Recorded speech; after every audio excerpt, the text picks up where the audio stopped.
जब जैज़ी बोलता है आप सब देखते हैं सुनते हैं।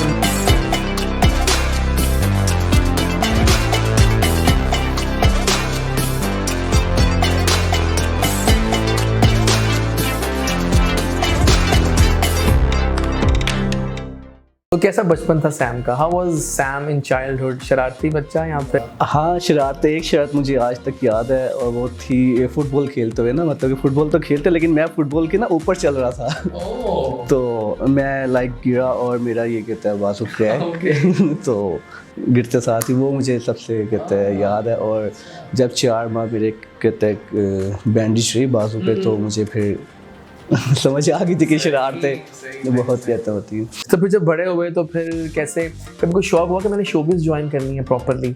हाँ, शौक कहते हैं मुझे होता है, लेकिन वो कहते इतना टाइम नहीं होता। फैमिली, स्टडी, फिर बिजनेस। तो